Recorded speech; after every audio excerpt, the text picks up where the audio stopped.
Dios le bendiga y le guarde de manera especial y poderosa. Espero que cada uno de ustedes estén bien, mis amados. Bienvenido cada uno de ustedes a este video reacción. En esta ocasión, Jennifer Acosta va a estar reaccionando a este video donde dice: hombre muere y Dios le revela cómo trabaja Satanás. Nosotros como hijos de Dios entendemos, como siempre les he dicho, que nuestra lucha no es contra carne ni sangre, sino contra principados, contra potestades y contra huestes de maldad. Por eso en esta ocasión yo quiero mostrarle este testimonio de este hombre. Es impactante. Vamos a ver qué dice. Bendito sea el nombre de Jesús. Y vamos a conocer cuáles son los planes del enemigo, cómo ataca por medio de este video reacción. Espero que a cada uno de ustedes le guste y que les sea de mucha bendición. En esta ocasión vamos inmediatamente a retomar ya la parte. No vamos a hacer primero adelante, o sea, un video primero mío adelante y luego atrás. Recuerden que esto es un video reacción. En ocasión puede ser que yo me detenga en medio del video para dar mi opinión, para que no me hagan, vamos a decir, copying, sino que estoy reaccionando a un video. Así se trata estos videos. Y le damos crédito al canal que hizo posible este testimonio. Vamos a edificarnos cada uno de nosotros con lo que Dios hace con sus hijos. Así que vamos a ver. De acuerdo, hermano Howard, pensé que si podíamos empezar desde el principio y tuviste un encuentro donde algo sucedió físicamente. ¿Podría compartir esa historia con nosotros? Sí, esto ocurrió el 3 de agosto de 1979. En aquel momento participaba en una campaña política. Me presentaba a sheriff criminal, oficial, sheriff criminal. Y éramos unos 7 en la carrera. Las elecciones primarias iban a celebrarse el 7 de agosto de 1979. Y el primer día de agosto hicimos una pequeña encuesta no oficial. Según esa encuesta, yo era uno de los principales candidatos que iba a participar en ella. Y había un banco en particular en la comunidad que era muy importante en la política. Y Adedisi trabajaba en ese banco y me concertó una cita con el presidente y algunos miembros de la junta directiva para intentar solicitar su apoyo a mi campaña. Y bajé esa mañana, me levanté, no estaba enfermo, no era diferente de cualquier otra mañana. Tenía náuseas debido a problemas de sinusitis. He tenido problemas de sinusitis durante años y este es el país de la sinusitis aquí. Es lo que llaman el cinturón de pinos. Y los médicos dicen que no hay alergia como la alergia al pino, ¿sabes? Así que me salté el desayuno y me fui a la ciudad para acudir a mi cita. Y cuando llegué al banco, mi sobrina, que trabajaba en el banco, se asomó por la ventanilla de cristal, me vio venir. Salí del coche y crucé la calle. Se levantó de su mesa y se acercó a la puerta para saludarme. Con una mano abrió la puerta y con las otras me saludó. Cuando entré por la puerta, caí de rodillas y ella me agarró. ¿Cuál es el problema? He dicho que no lo sé. De repente me quedé sin fuerzas. Me pasa algo. Cancelé mi cita. Me vuelvo a casa, me di la vuelta, volví al coche y me senté. Fue entonces cuando el dolor me golpeó como si una mula me diera una patada en el torso y me consumiera todo el cuerpo. Así que lo único que se me ocurrió fue irme a casa. Vete a casa. Estaba a 1 milla del hospital. Pero no fui al hospital. En lugar de eso arranqué el coche y me fui a casa a mitad de camino. Yo vivo a 11 millas del banco. Luego, a mitad de camino, de repente dejé de respirar.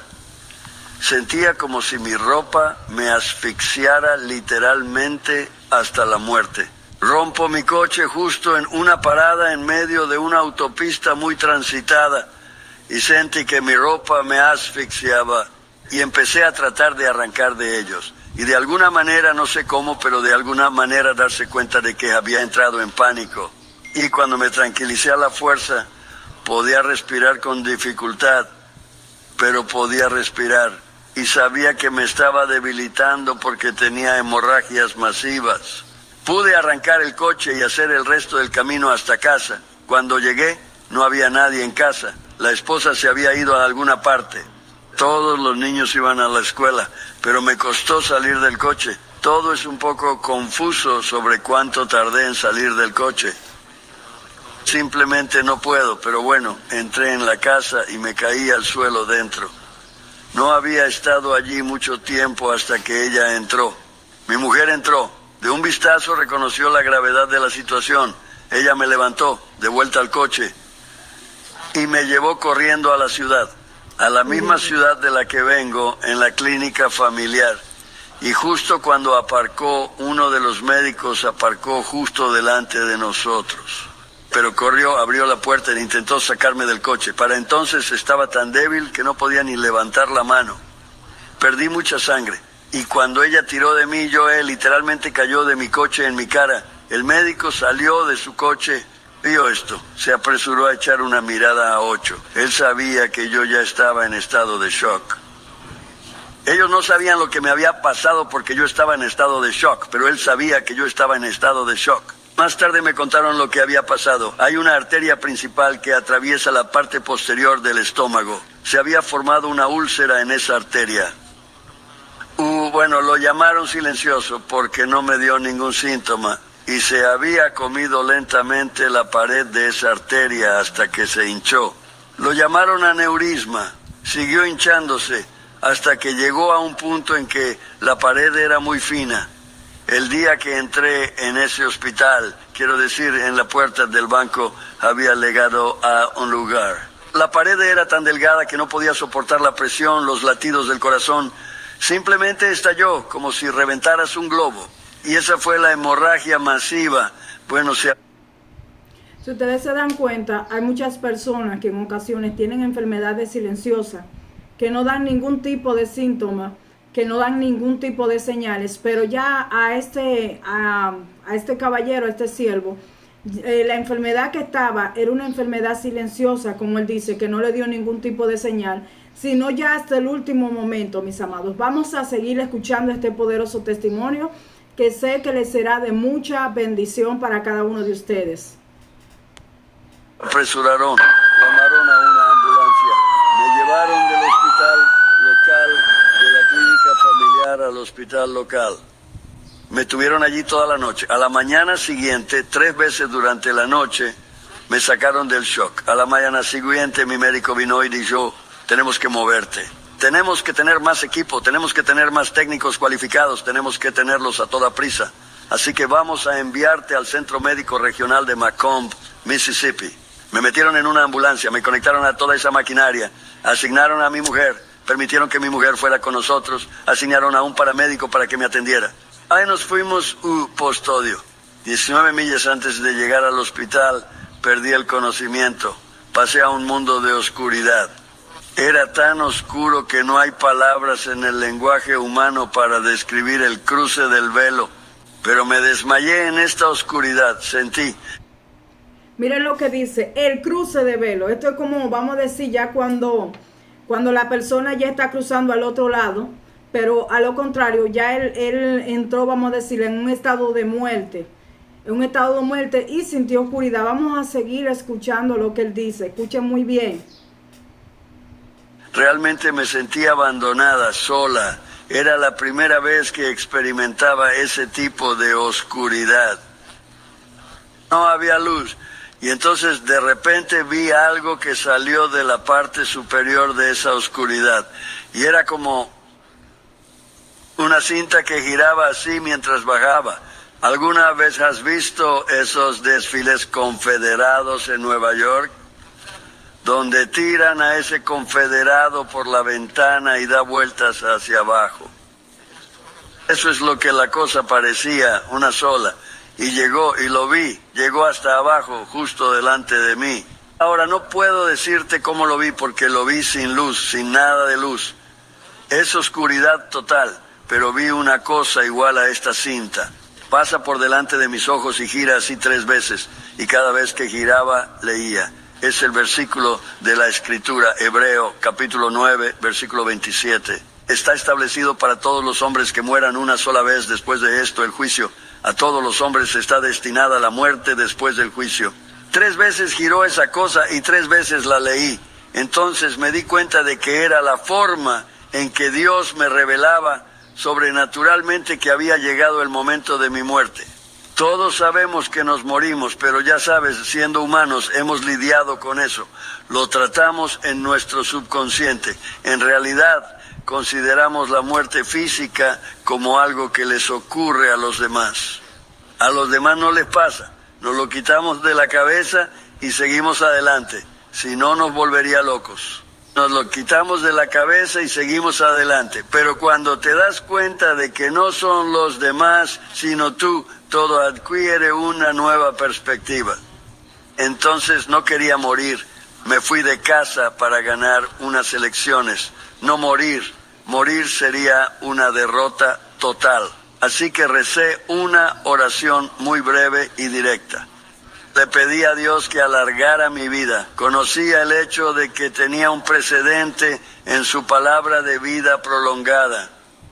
Por supuesto, prolongó la vida de Ezequías durante 15 años, y yo lo sabía. Así que le pedí que prolongara mi vida física. Y entonces fue cuando tuve el primer encuentro sobrenatural. De esa vasta oscuridad sale la voz más hermosa que he oído en mi vida. No hay música que pueda imitar la belleza de ese sonido, de esa voz. Mientras la voz me hablaba, la voz me dijo: detente. No más dolor, paz, descanso, seguridad. Todo lo que siempre has querido, solo no respires. Respiro por fuerza de voluntad. En ese momento, cada respiración ha tomado toda la fuerza que pude conseguir. Y cuando llegué a la zona, necesité toda la fuerza que tenía para sacarlo. Estoy respirando por fuerza de voluntad y él me dice: para, no respires. Y mi espíritu me decía: escucha, Dios está hablando. Dios está hablando. Dije: no respires. Y entonces yo, tengo que tratar de apagarlo, lo que estoy haciendo. Y entonces la realización me golpeó como si gritara tan fuerte como podía en mi espíritu. No, ¿qué estoy haciendo? Solo le pedí a Dios que alargara mi vida. No respires, voy a morir. Tú no eres Dios. Con esa exclamación, Satanás huyó de mí. Así que esta voz que acabas de pedir al Señor que te perdone la vida, y una hermosa voz dijo: déjalo ir. Sí, pero mira lo que dijo. Escucha, verás, justo lo que dijo dice lo que me han enseñado. Toda seguridad. Los bautistas enseñan a ahorrar para siempre, pase lo que pase. Seguridad. Y lo usó conmigo de inmediato. Lo primero que, seguridad, paz, descanso, todo lo que siempre has querido, deja de respirar. Allí en el Valle de la Muerte, en la puerta, me mintió. Me dijo que era Dios, no podía matarme. Tenía que... Ustedes ven el verso bíblico que dice, aunque en el libro de los Salmos, Salmo 23 dice: aunque andes en valle de sombra de muerte, yo estaré contigo. No sé, está en el Salmo 23, yo sé que yo lo he leído. Y mira, él estaba en el valle de sombra de muerte, ¿tú me entiendes? Hay un valle donde las personas suelen también entrar, vamos a decir, el alma de la persona, que es un valle de muerte. Y aún en el valle de muerte, Dios estará con nosotros como poderoso gigante. Vamos a seguir escuchando.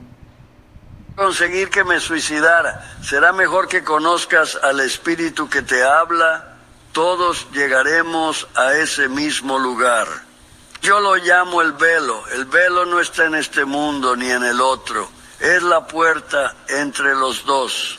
Todos tenemos que ir por ahí. Los cristianos lo llaman cruzar el Jordán. Es cuando pasamos de esta vida a la vida venidera. Una vez que cruzas ese velo, la carne y la sangre no pueden cruzarlo. No puede cruzarlo. Entonces fue cuando los ángeles sacaron mi espíritu de mi cuerpo y pasamos de la oscuridad a la luz. Así, sin más, de las tinieblas a la luz había cruzado el velo. Yo estaba en el otro lado. Lo primero que me llevaron a ver fue un versículo de las Escrituras representado como una obra de teatro. Efesios capítulo 6, versículo 12. Porque no luchamos contra carne y sangre, sino contra principados. Palabra poderes crueles, palabra prue. Gobernantes de las tinieblas del mundo, las fieras de nuestro enemigo. Estaba esto. Parecía una larga mesa con todos estos seres sentados alrededor. El mismo diablo lo pone. Y todos estos espíritus son príncipes que operan los principados del mundo oscuro. Ahí es donde realmente se diseña y planea la guerra espiritual. Satanás no hace nada sin un plan, lo planea todo, todo está previsto. Hay que salvarla. Te mostraré cómo funciona. Cada una de esas personas, no personas, espíritus, sentado en esa mesa, jefe de principado, ha dividido el mundo en principados, territorios sobre estos territorios. Pone un príncipe, a cada príncipe le da tantos espíritus demoníacos como necesite para llevar a cabo su... Y todos esos espíritus se unen para atacarnos a nosotros. Siempre les he dicho, mira, qué bueno que estos testimonios, aunque se vean sencillos, aunque tú veas que algo como que, vean, ¿qué es lo que está haciendo Jennifer? Son cosas, ya testimonio de otras personas que han vivido y que han pasado por la guerra espiritual en el mundo espiritual. O sea, esto no se está hablando por hablarse. Dios está mandando miles de personas a hablar de cómo opera el reino de las tinieblas. Vamos a seguir escuchando. Plan para ese principado. Usted toma algunos continentes, podría ser un principado, porque no podría haber ninguna amenaza para el reino de las tinieblas. Donde no hay amenaza, ninguna amenaza importante para el reino de las tinieblas. Un príncipe podría manejar todo un continente necesario. Pero América tiene muchos principados, hay muchas amenazas, incluso hasta un individuo podría ser un principado dependiendo de cuál sea la amenaza. Pero así es como funciona esa cosa. Mientras lo veía, me dejaron ver parte de un plan que realmente me estremeció porque yo conocía el plan. Yo lo llamo esqueleto, era solo un esbozo. Y era el mismo contorno idéntico que John pudo ver. Y escribió sobre ello en Revelación capítulo 13, comenzando en el versículo 7 al 9. Y esto realmente me sacudió. Revelation. Déjame que me ponga a ello. Quiero leer eso. Y le fue dado hacer la guerra a los santos y vencerlos. Y le fue dado poder sobre todos los linajes, lenguas y naciones, y le adorarán todos los que moran en la tierra, cuyos nombres no están escritos en el libro de la vida del Cordero inmolado desde la fundación del mundo. Si alguien tiene un heredero, que oiga la Revelación 13, de las 7 a las 9. El plan maestro para capturar el mundo, la iglesia capturada. Por eso hoy tenemos religión de algodón de azúcar. ¿Qué es la religión del algodón de azúcar? Aire caliente, doctrinas de demonios. Pablo llama doctrinas de demonios, están siendo expuestas desde los púlpitos de tantas iglesias hoy en día. Ha capturado a la iglesia, lo que dijo que iba a hacer y lo ha hecho. Ya lo tiene. Cuando me trajeron, primero me dejaron ver esta reunión. Lo primero que vi fue esta tierra, este contorno. Déjame ver eso. Así que Juan el Bautista escribió sobre ello, porque yo era muy débil en la guerra espiritual de los bautistas del sur. Ya sabes, no teníamos demasiada enseñanza en esa área, entonces... De hecho, en toda mi vida solo había oído un sermón en el que se mencionara al diablo. Y eso fue cuando tenía 12 años y me asustó muchísimo. Así que eso es cuando llegué por primera vez a la iglesia, ya ves. Y después, nada más. Ni siquiera en el seminario se le mencionaba. No mencionó a los hombres diablo, no mencionó a los demonios ni nada. Fue el ministerio de los niños lo primero que me abrió los ojos. Ustedes ven, él está diciendo que en algunas doctrinas, vamos a decir específicamente la bautista, no mencionan al diablo. O sea, quieren como que el diablo sea invisible. Él está diciendo, no yo, él fue una persona bautista. El diablo es invisible. Entonces hay muchas personas que no quieren que uno conozca con quién es la lucha y con quién es la guerra espiritual. Es lo que siempre le hemos dicho. Vamos a seguir escuchando. Cuando trajimos a estos niños a nuestro hogar, la mayoría de ellos habían sido utilizados, maltratados. Por ejemplo, el último niño que trajeron a nuestro estado natal la rescató ese día. Estaba encerrada en una jaula con un gato. Solo tenía 18 meses esta niña. Y que ella, lo Lo único que dijeron que había tenido que comer durante esa sólida semana fueron las caídas de ese gato. Y ese individuo poseído por el demonio que tenía a esa niña consiguió su alegre salsa apagando sus cigarrillos encendidos en la planta de sus pies. Deberías haber visto sus pies. Verás, esto no es humano. Algo más allá de la humanidad tuvo que hacerlo. Esto no es humano. Y fueron esos niños. Cómo habían sido maltratados, abusados, descuidados. Y todos ellos clamaban por ayuda. Y vinieron a mi casa esperando que les ayudara. Y yo era la persona menos preparada del mundo. No tenía ningún entrenamiento en la guerra espiritual. Ni siquiera lo sabía. Pero al mirarlos supe que había una fuerza ahí fuera mucho mayor de la que yo conocía. Y eso es lo primero que Dios me llevó a ver. Me educó rápidamente. Me mostró cómo se hace esto por diseño, cómo se hace la guerra espiritual y cómo operan sobre dos emociones en ese mundo, el odio y el miedo. Odian a todos los humanos y temen sus huesos. No hay amor en absoluto. Y por eso tiene ejecutores que hacen cumplir las reglas del mundo satánico. Es un mundo sin amor. No hay amor en absoluto allí. Funciona a base de miedo y odio. Odian a todos los humanos y temen a su jefe. Le temen. Ahora, la gente no presta atención a esto, pero Satanás te muestra lo taimado que es. Se llevó a 1/3 de los ángeles del cielo con él en su rebelión. ¿Qué te ha dicho eso? Cuando piensas en esto, no hay tontos en el cuerpo de ángeles. Y sin embargo, engañó a 1/3 de los ángeles. ¿Cómo lo hizo? Esto habla de su capacidad. Segunda de Corintios, capítulo 4, versículo 4. Dice que es el Dios de este mundo. La palabra Dios no es un nombre, es el título. Se traduce de la palabra griega theos, de la que obtenemos nuestra palabra teología. La definición de Inglaterra en inglés es Divine Ruling Magistrate y Potentate. Piénsalo. Ese es su título. Divino significa apartado, puesto por encima. Magistrado gobernante, que es un magistrado gobernante, uno que tiene autoridad por ley para controlar la conducta de los que están bajo su jurisdicción. Es por eso que Satanás dice 2 Timoteo, capítulo 2, versículo 25, versículo 26. Puede llevarse a cualquier persona perdida a voluntad. Es un magistrado divino. No hace mucho me llamó un abogado desde Nueva York. Él dice, tengo un hombre aquí acusado de asesinato que tiene una copia de su libro, Demonios, relato de testigos oculares.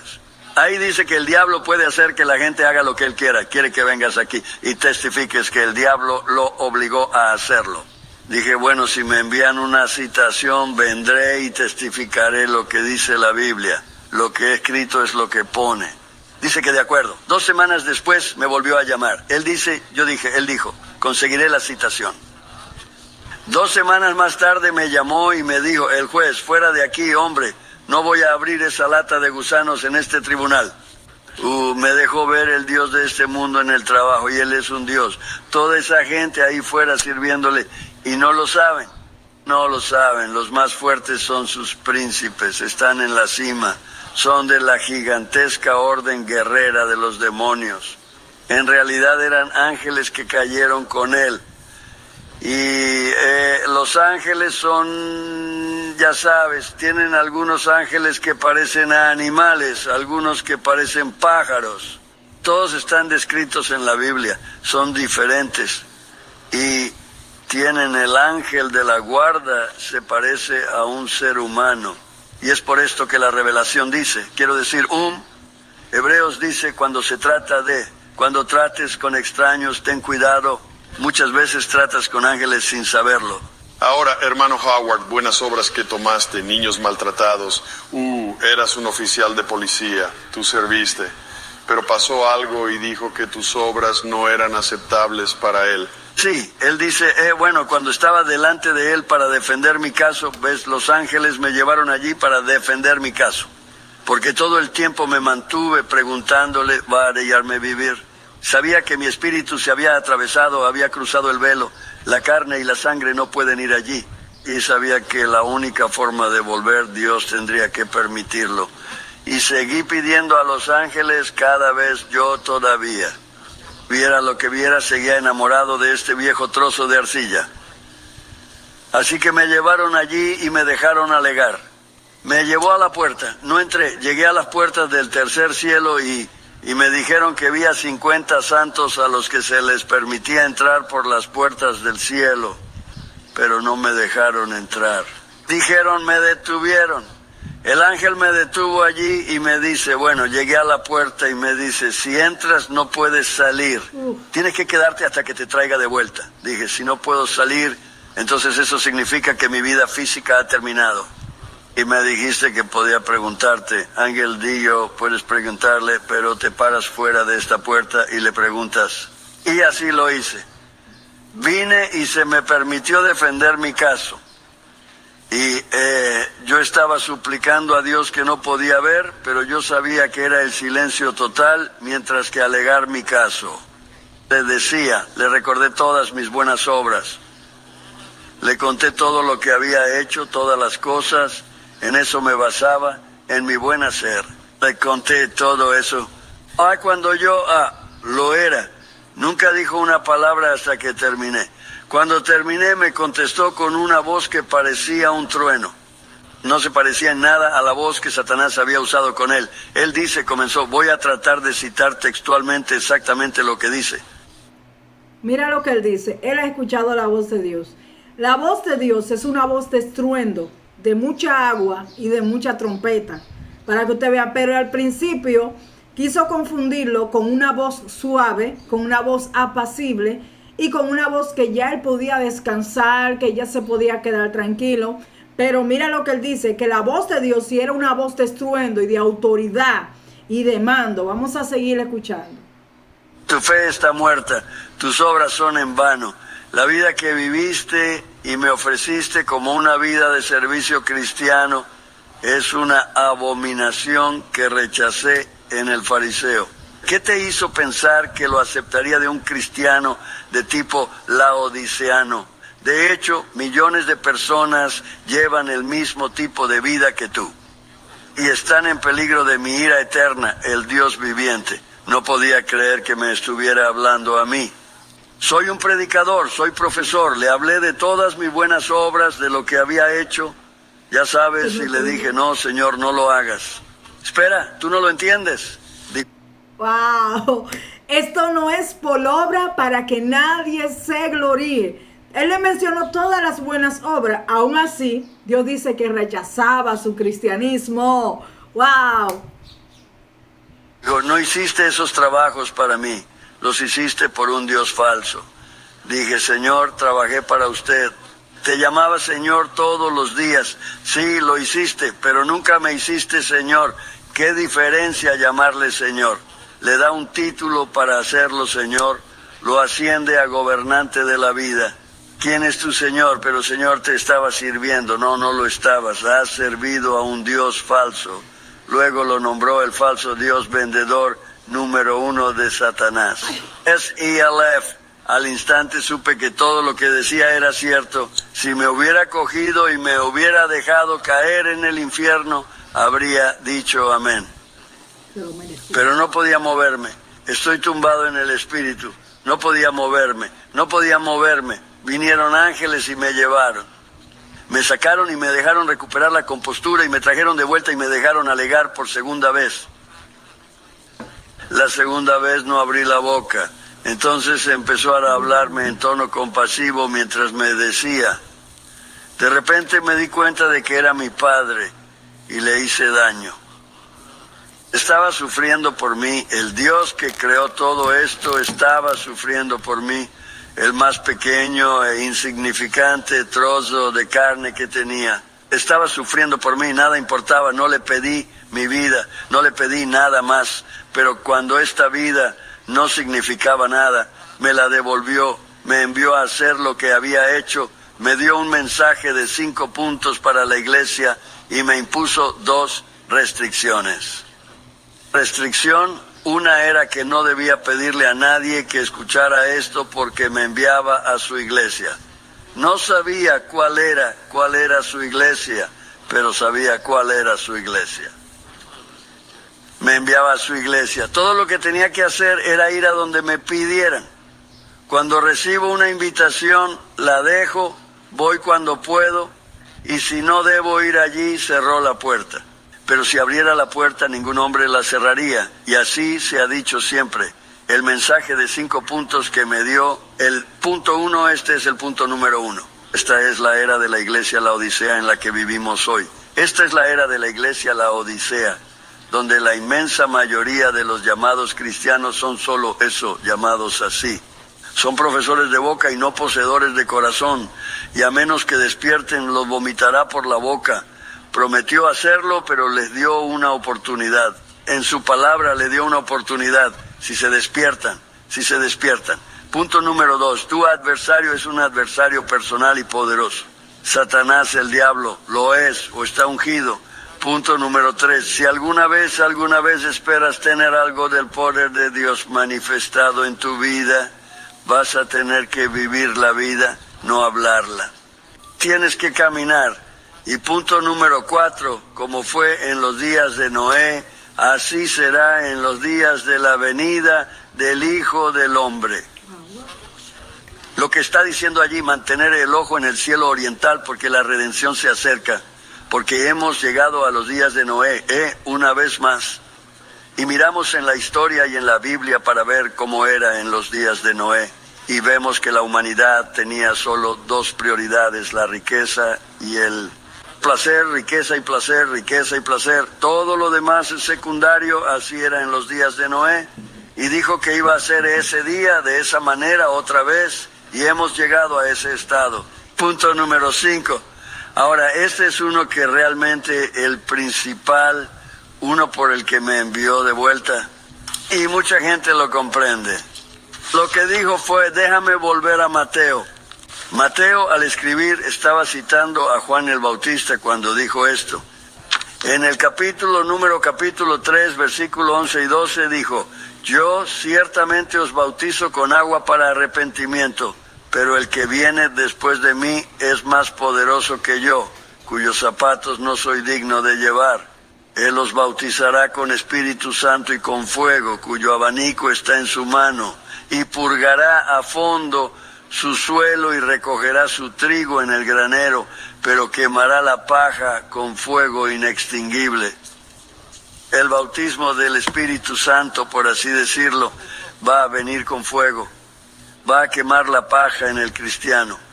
Así que mucha gente piensa que el bautismo del Espíritu Santo es evidencia hablando en lenguas.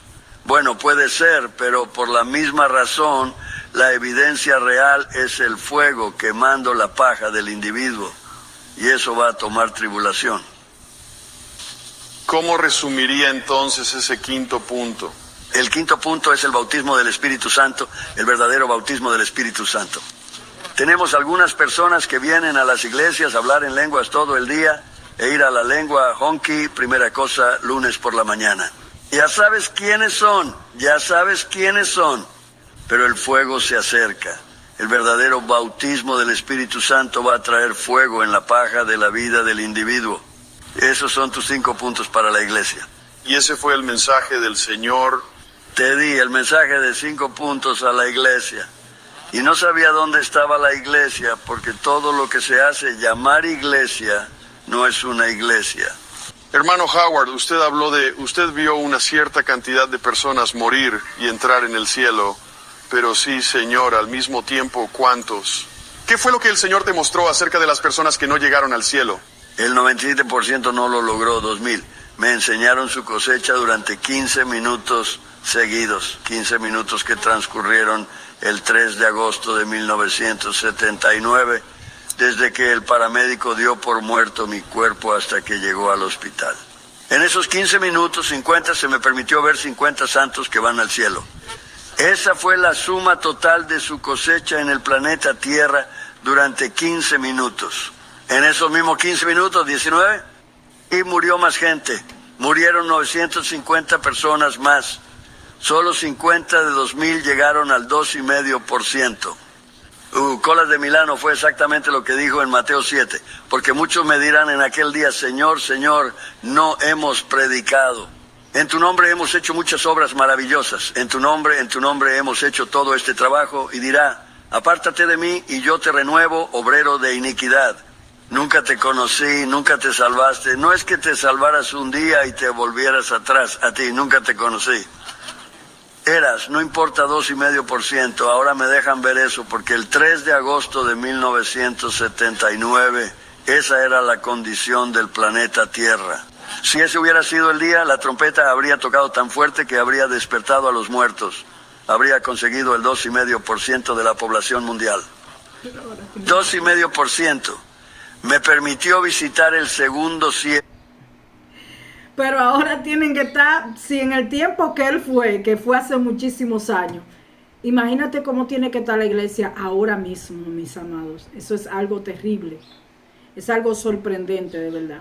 Ahora mismo yo creo que del 12% bajó al 1 o al 2%, porque que la cosa está demasiado fuerte. Lo que es el reino de Satanás. Me permitió recorrer todo el reino y ver los diferentes espíritus que tiene. Y eso fue lo primero, porque estaba débil. Yo era débil en ese entrenamiento.